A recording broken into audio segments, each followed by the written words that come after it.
आत्ताची सर्वात मोठी बातमी. ज्या दिवशी जरांगे मुंबईत उपोषणाला बसतील त्याच दिवशी लक्ष्मण हाकेंची मोठी घोषणा. नेमकं घडलंय काय? व्हिडिओ पूर्ण बघा व चॅनलला नवीन असाल तर सबस्क्राईब करायला विसरू नका. ओबीसी नेते लक्ष्मण हाके यांनी पुन्हा एकदा ओबीसी आरक्षणाच्या मुद्द्यावरून मराठा आंदोलन मनोज जरांगे पाटील यांच्यावर जोरदार हल्लाबोल केला आहे.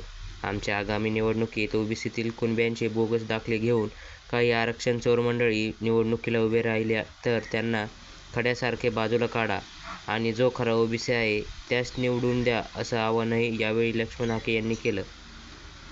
ज्या दिवशी मनोज जरांगे नावाचा माणूस मुंबई येथे उपोषणाला बसेल त्याच दिवशी आम्ही नांदेड जिल्ह्यातील माळेगाव येथे खंडोबाला ओबीसीच्या वतीने नारळ फोडून मालेगाव ते मुंबई लॉंग मार्च काढणार आहोत.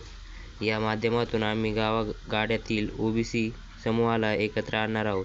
आपले ओबीसीचे न्याय हक्क टिकले पाहिजे यासाठी जनजागृती करणार, त्यासाठी राज्यभर सभा घेणार, असे हाके यांनी म्हटलं आहे.